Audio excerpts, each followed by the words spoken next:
इसकी एक बहुत ही अहम किताब हैरी पॉटर और आग का प्याला यानी गॉबलेट ऑफ फायर की एक डिटेल्ड समीक्षा पर बात करने वाले हैं। हाँ, ये वो किताबें जिसे कई लोग सीरीज का एक बड़ा मोड़ मानते हैं। बिल्कुल, और हमारे पास जो समीक्षा है वो इसी बात पर जोर देती है कि ये किताब क्यों इतनी खास है, कैसे यहीं से जादू की दुनिया ज्यादा शायद डार्क और गंभीर हो जाती है। सही कहा।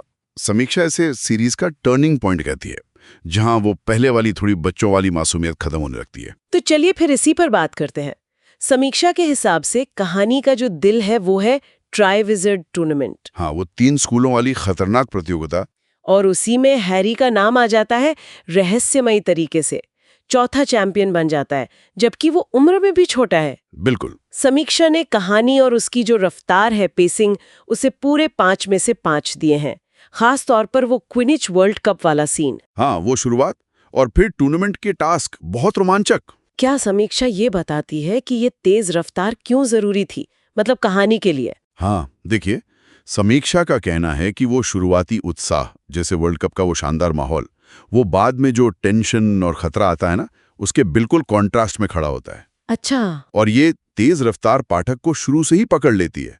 और दिलचस्प बात ये भी है कि इसी टूर्नामेंट के बहाने जादुई दुनिया फैलती है। हाँ, वो नए स्कूल आते हैं। डार्मस्ट्रैंग और बोबेटन्स। तो पहली बार हमें इंटरनेशनल जादुई दुनिया की झलक मिलती है। ये सिर्फ एक स्कूल कंपटीशन नहीं रह जाता, सही। बल्कि ये दिखाता है कि जादू की दुनिया कितनी बड़ी है, कितनी जटिल है, और खतरे भी कैसे बढ़ रहे हैं। और वो जो पहेली है कि हैरी का नाम कप में डाला किसने, हाँ, वो किसने डाला, वो कहानी में एक बढ़िया जासूसी वाला एंगल भी जोड़ता है। अच्छा। और किरदारों के बारे में क्या? समीक्षा ने उनके डेवलपमेंट को भी काफी ऊंची रेटिंग दी है, 4.85। हैरी पर तो जबरदस्त दबाव होता है इस किताब में। हाँ, बहुत ज्यादा। और समीक्षा इस पर जोर देती है कि हैरी सिर्फ बाहरी खतरों से नहीं लड़ रहा, वो अंदर से भी जूझ रहा है। अपनी उलझनें, बढ़ती उम्र की भावनाएं। हाँ, टीनेज वाली चीजें भी। बिल्कुल। वो दबाव में ज्यादा मैच्योर दिखता है। फिर रॉन और हैरी की दोस्ती, उसमें पहली बड़ी दरार आती है। हाँ, वो वाला हिस्सा तो काफी रियल लगता है। समीक्षा भी यही कहती है। ये उनकी दोस्ती को ज्यादा यथार्थवादी बनाता है। और हाँ, हरमाइनी SPW वाला मामला। हाँ, वो घरेलू एल्फ के अधिकारों के लिए। घरेलू एल्फ के कल्याण का समाज। समीक्षा इसे अहम मानती है क्योंकि ये दिखाता है कि कहानी अब सिर्फ जादू और रोमांच नहीं है, अब नैतिक और सामाजिक सवाल भी उठ रहे हैं। और सेड्रिक डिग्री, वो एक बहुत ही सम्माननीय, एक नेक चैंपियन की तरह उभरता है, जिसका बाद में खैर बहुत महत्व होता है। हाँ, तो ये जो किरदारों की उलझने हैं, बदलाव है, ये कहानी के बड़े विषयों, थीम से कैसे जुड़ते हैं? समीक्षा ने थीम्स को तो पूरे 55 दिए हैं। यहीं समीक्षा वो टर्निंग पॉइंट वाली बात को पुख्ता कर दी है। वो कहती हैं कि मौत पहली बार कहानी के बिल्कुल सेंटर में आती है। हाँ। और सीधे मुख्य किरदारों को असर करती है। ये मासूमियत के खत्म होने का सबसे बड़ा साइन है। बिल्कुल। साथ ही जादू मंत्रालय में वो जो भ्रष्टाचार है या सच को ना देखने की आदत, वो साफ दिखने लगती है। हाँ, वो इनकार वाला रवैया। बिल्कुल। टूर्नामेंट के टास्क भी वो सिर्फ मैजिक का टेस्ट नहीं है, वो हिम्मत, नैतिकता और मुश्किल हालात में सही चुनने की परीक्षाएं। अच्छा। और सबसे बड़ी बात, जिसे समीक्षा गेम चेंजर कहती है, वो है वोल्डेमॉर्ट की वापसी। हाँ, वो तो सब कुछ बदल देता है। बिल्कुल। यहीं से कहानी का मूड, उसका टोन सब बदल जाता है। ये किताब सच में बचपन के वो थोड़े हल्के फुल्के जादू और आगे आने वाले अडल्ट जीवन के अंधेरों के बीच जैसे पुल का काम करती है। तो समीक्षा में ऐसे कौन से खास पल या सीन हैं जिन पर ज्यादा जोर है, जो ये बदलाव दिखाते हैं? कुछ सीन तो वाकई बहुत यादगार हैं।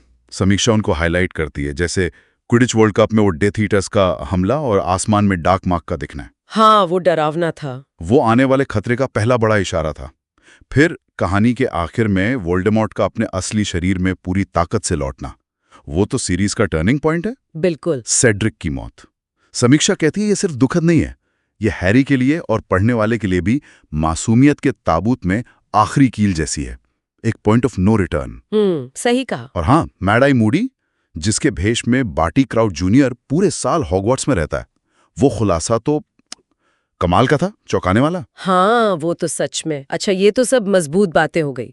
क्या समीक्षा में किताब की कुछ कमजोरियों या आलोचनाओं का भी जिक्र है? हाँ, थोड़ी बहुत। मतलब संतुलन के लिए समीक्षा कहती है कि शायद कुछ लोगों को बीच के कुछ हिस्से, जैसे वो यूल बॉल की तैयारी वाला या SPEW वाला सब प्लॉट, हाँ, थोड़े धीमे लग सकते हैं। ये भी कहा गया है कि टूर्नामेंट के टास्क कभी-कभी कुछ ज्यादा ही खतरनाक लगते हैं, मतलब लगभग अनफेयर। अच्छा, हाँ, ये बात तो है। और कुछ छोटी-मोटी कहानियां जैसे वो रीटा स्कीटर वाली या घरेलू एल्फ वाली, उनका अंत शायद उतना संतोषजनक ना लगे जितना मेन कहानी का। पर कुल मिलाकर ये आलोचनाएं किताब के ओवरऑल असर को कम नहीं करती।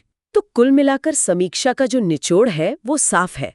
आग का प्याला वो किताब है जो हैरी पॉटर सीरीज को एक नए, ज्यादा गंभीर, ज्यादा खतरनाक रास्ते पर ले जाती है। बिल्कुल, ये सिर्फ एक और साल की कहानी नहीं है। ये एक दहलीज है जिसके पार जादू की दुनिया हमेशा के लिए बदल जाती है। जैसा कि समीक्षा कहती है, यहीं से असली लड़ाई शुरू होती है। और अंत में एक दिलचस्प बात, समीक्षा डंबलडोर के एक बहुत जरूरी कोट का जिक्र करती है, सही काम करने और आसान काम करने के बीच चुनाव करने के बारे में। हाँ, वो तो बहुत पावरफुल है। और ये सोचने वाली बात है कि जैसे जैसे कहानी गहरी होती जाती है, ये चुनाव सिर्फ किरदारों के लिए नहीं, बल्कि पढ़ने वाले के अनुभव के लिए भी कितना अहम हो जाता है ना? क्या मुश्किल वक्त में सही के साथ खड़े रहना ज्यादा मुश्किल हो जाता है? ये एक सवाल है जो शायद पाठक इस किताब को बंद करने के बाद भी अपने साथ रखें।